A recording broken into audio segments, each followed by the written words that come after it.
can't minister to who you're attracted to. You cannot minister to who you're attracted to. You have a crush, you have a whatever with someone, and you call yourself trying to minister to them, please take several seats. Now, I must put a disclaimer here. These are my opinions. This is not something that's law or word, but it's my opinion, and I will say that you may not be able to minister effectively. Effectively. And so this is why I have the position that I do. Thank you for listening. This is how a lot of people end up falling into sin and fornication, because you have an attraction to the person. Now, there's nothing wrong. You cannot help if you notice that someone is beautiful or someone is handsome, someone's good looking. Nothing wrong with that. We have eyes to see and to appreciate, and we can tell if someone is attractive or good looking. But if you are attracted, drawn to, heart skipping a beat, thinking about, they are your flavor, and you're trying to talk about you're going to minister to this person, I'm going to say that's a no-go. Okay? I'm going to tell you why. The heart can even, your own heart can fool you. The word of God says the heart of man is desperately wicked. Who can know it? Like, you don't even know what your heart is capable of. We're not talking about your beating heart that's doing its job, but the spiritual heart, where your thoughts and your intentions and even the thing that even that inner part of yourself that we don't even realize affects our thoughts, even our motive. We tell ourselves, well, this is why I'm doing it, because I want this person to come to Christ. I'm just trying to witness. It's not going to go nowhere. I don't mean nothing by it. But inside your heart, into this hidden place, there's a motive. You're going to spend a lot of time, a lot more time. You're going to do a lot more for someone that you are attracted to than someone that you're not attracted to. You're going to go out your way a little bit more for the person you are attracted to than the one that you're not attracted to. So when it comes to witnessing and certain things like that, you want to get that man over with a brother or with the brothers that can talk to him. You want to get that sister over to the sisters that can minister to her. Because a lot of times it opens doors for misdeeds. I want to make it very clear. I'm not saying if someone is attractive, you've got to avoid them and only look for people you're not that's unattractive. No, the gospel is for all, and God created everyone in his image, and if someone is attractive, they can't help that. But when you are attracted, you find yourself having a desire. They cross your mind more than usual. You start thinking, is this my husband, or is this my wife, or you're desiring them. You are not a good candidate to lead them to Christ. Because yourself, your desires are going to get into the way of what God is trying to do.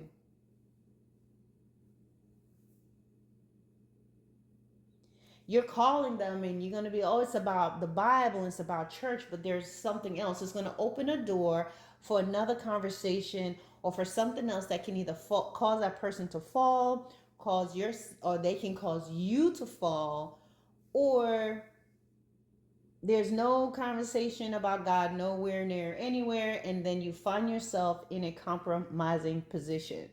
If we think of this biblically, you think of like Esther, you think of women of this nature when they before they were presented before their husbands, before the king, there's a time of purification. That time of purification, prayer, etc., that was done with people who are hand selected to be in their lives, but it was not with the person that they would marry. The same thing with men. You know, we think of David. Before David became king, he went from being a shepherd boy to growing into a warrior to becoming a man to becoming king. All these things and phases he went through, but not with a wife. So we have to give that space of growth for both and make sure we're staying out that lane so God can do his work. It's time for Christians to be real and stop playing this game. You know, in the book of Proverbs, the simpleton went down the street where this woman was. He went down her road. And what did God say to him? Did the word of God say, fast and pray, and you stand and go down that road and you will not be affected by her? The Lord said, go meet with her and pray and overcome her with the blood of the Lamb. No, he didn't. What did he say? What were the words? Do not go down that road. Go another road. Do not have that conversation. Avoid her. Avoid. Turn around. Do not. It's really that simple. Now, the word was written about a young man going down a road to this lady, but it's also for women, right? It was written for men because women were not usually in a position as today's women are to be galloping down a path trying to chase the guy or find him. But now we've got women today that's living by a different theory of she who finds a man. So women are putting on wheelies and gliding down the road top speed, chasing that man down. And same thing applies. Avoid him. I found about a scripture in the Proverbs that talk about the man who has left, the crooked man who's walked away from the path of righteousness. And so, ladies, you gotta avoid that crooked guy. Because a crooked man is not gonna look crooked. He's gonna look good. He's gonna smell good. He's going to speak very well. He may come with a Bible, highlighters, tie, and church shoes. A whole package.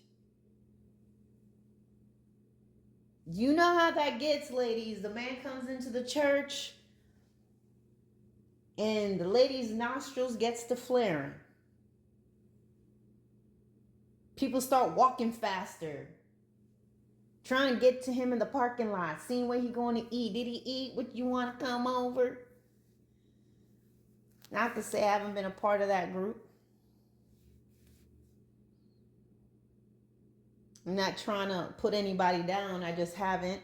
I was raised and I have brothers, so I know how that can backfire. But believe me, I've had my share of failures in my own way, but that was just one way I was going to go.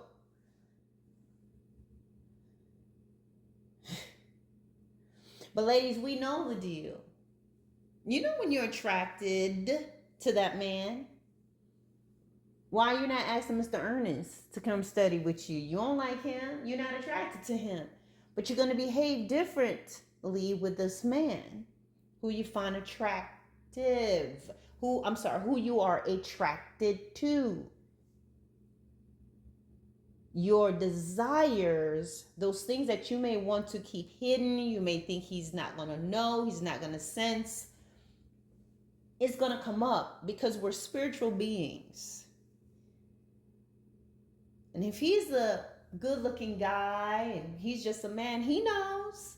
Believe me, women, there are certain cues and certain things that we may do subconsciously, whether it is what we do with our hair, our hands, how we bat our lashes, how we move, how we talk, how we hold our head, the way our voice sounds, the octaves, the lilt, the shifts.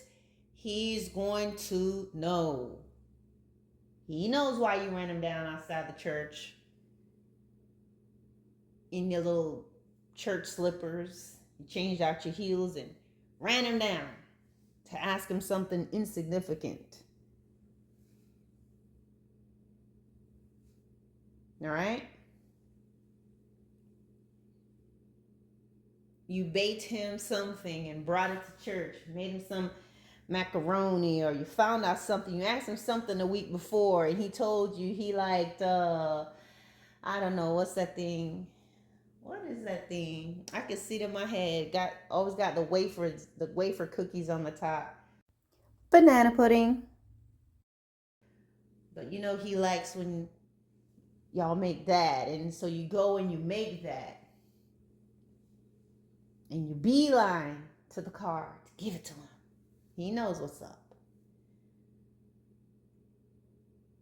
Why you ain't make Mr. Ernest none of that? You ain't like that man like that. And it's the same thing, man. We'll do the same things. And I gotta be more charming. Hey, would you like to go out to eat? He's not gonna make you anything specifically, unless he's a chef. And if he's a chef, ooh, that's a plus. He can cook. But he'll take you out somewhere nice to eat, and under the guise of talking about Jesus. You ain't talking about Jesus, you talking about Jesus. Because you have a whole different motive. You understand?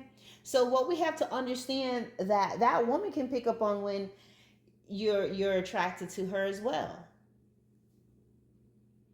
And what we want to do is remember, we have to be very, very careful how we deal with souls and individuals. And you cannot bring somebody to Christ that you are attracted to. Attracted to. Not that you find attractive, but you are attracted to them. Somewhere there is a desire for them. You think about them. This is someone you know you would normally flirt with. This is your type. You've got to sit back, stay back. Don't be weird. But I mean, just, you know that your phone calls with that person, no matter what you want to tell yourself, is going to take a turn. And you have to think about their soul. Hey, this is the person. I recommend this person that you can talk to, this brother. He can help you, blah, blah, blah. The sister, she'll get you there. And listen, if this person is for you, it's going to happen.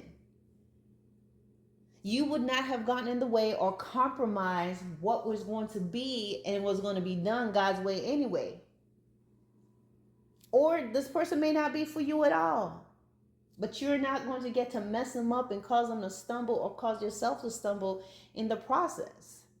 Because not everybody that enters in the house of God is of God. And not everyone who enters in the house of God who is of God is necessarily for you. Ladies, you have to be chosen.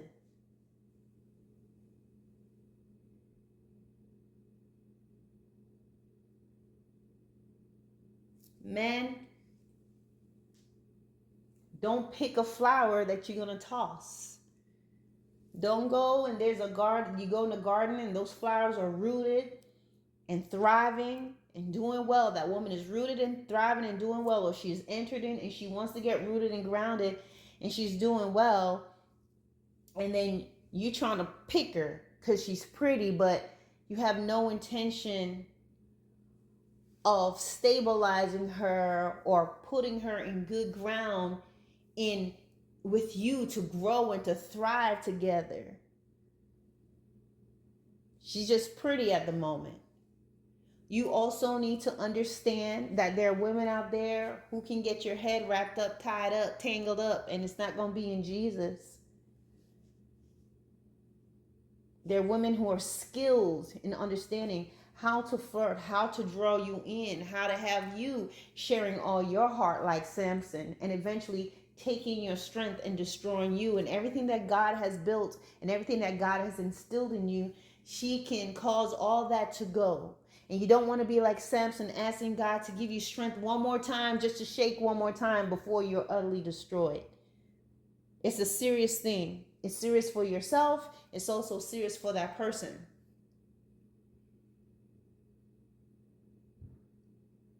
Those study session, quote unquote study sessions, go from the phone to a cafe to a living room to a bedroom. Next thing you know, that man's carrying you by your neck, just nipping you, like how the mama cat grab her baby kittens by the neck and they just go limp and just get dragged off to the bedroom. Men, you can find yourself, you there, have all good intentions, and she comes out looking as buttery and succulent as ever. Legs just creamy with the Bible on top of it. Come on. Don't fall for the okie doke. It's not about if you're strong.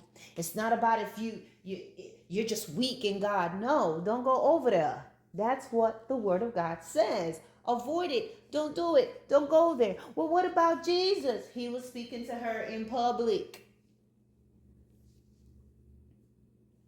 He's speaking to these women outside.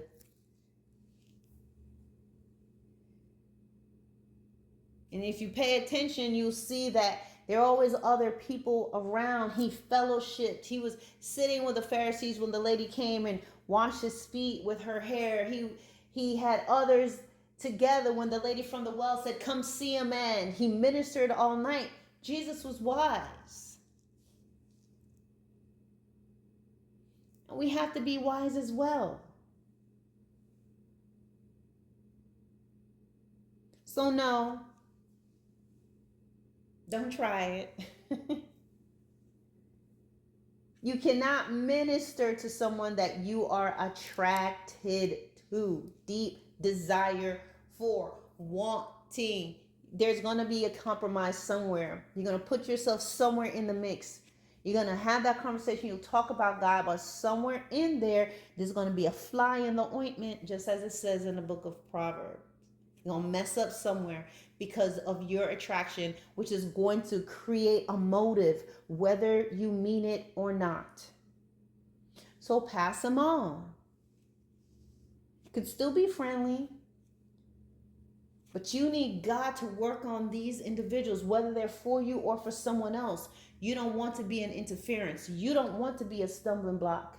You don't want to be, as Jesus said in Matthew, if you cause one of these to fall or to stumble, that it's better if a millstone was around your neck and you were cast in the bottom of the sea. He used a child as a reference for that, but that is also a depiction of what it is someone who's coming to God with all their heart and desiring him, and then you come in there like the hungry wolf. You come in there as the slick woman talking with a honeycombed lips, speaking all these words and cause them to fall. Is going to be better that a millstone was tied around your neck.